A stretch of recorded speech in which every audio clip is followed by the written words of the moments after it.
mahsulotlar uchun umumiy model asosida hasharotlarda ajratish ekstraksiya jarayonini muhokama qiladi.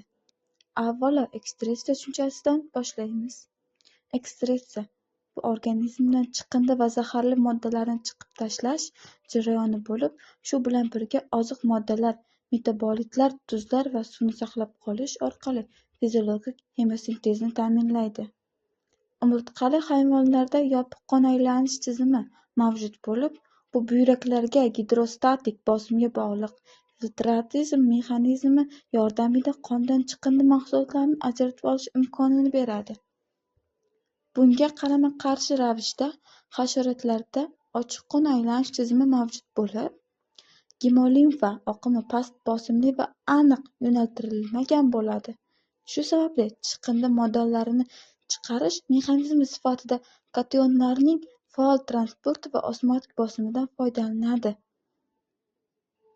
Hasharotlarning ajratish tizimi orqali ichak va Malpighi naychalaridan iborat birlamchi siydik qanday hosil bo'lishini ko'rsatish uchun biz Malpighi naychasining ko'ndalang kesimi va 3 ta asosiy naycha hujayrasini ko'rib chiqamiz.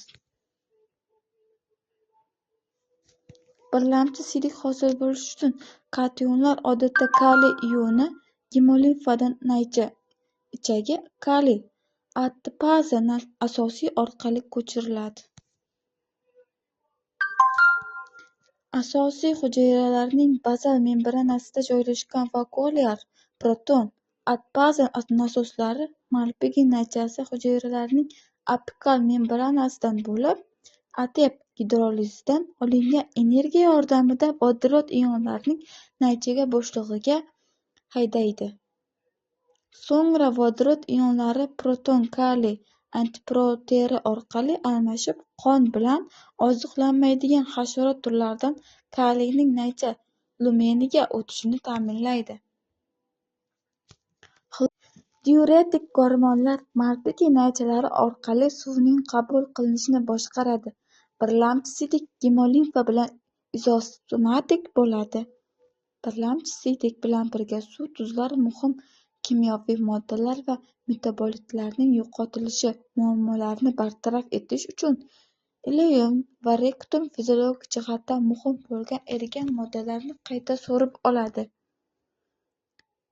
Ileumda suv, natriy va xlorid ionlarining qayta so'rilishi elektrogen xlorid ion nasosi orqali amalga oshiriladi. Kaliy esa elektron bog'lanish orqali passiv ravishda qayta so'riladi. Qayta so'rilish jarayonlari korpora kardika dan ajralib chiqadigan neurogorman ion tashuvchi peptid tomonidan rag'batlantiriladi. Natriy va xlorid ionlari faol mexanizmlar orqali qayta so'riladi. Kaliy xlorid ionlarining harakatlanishi natijasida hosil bo'lgan potensial gradiyent bo'ylab ergashib o'tadi. Suv esa o'zining plazmatik gradiyenti bo'ylab qayta so'riladi. Natijada ileumda gipersmatik ajratma hosil bo'ladi.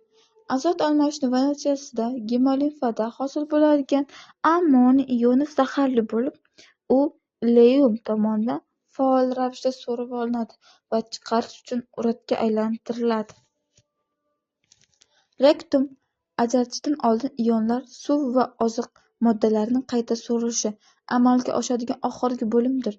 Yana bir bor ta'kidlash joizki, rektumda ionlarga qayta so'rilish uchun zarur bo'lgan energiya xlorid ion nasosi orqali ta'minlanadi va bu nasos korpora kardika dan ajralib chiqadigan xlorid transportini rag'batlantiruvchi peptid tomonidan boshqariladi.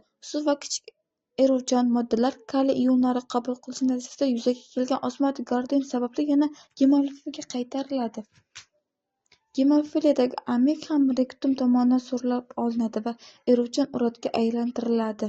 Biroq rektum tomonidan qolgan natriy va kaliy ionlari qayta so'riladi, kislotali muhit hosil qiladi. Bu esa o'rotning suvda erimaydigan siydik kislotasi shaklida cho'kishiga olib keladi. Bunda siydik kislotasi chiqarish uchun suv talab qilinmaydi.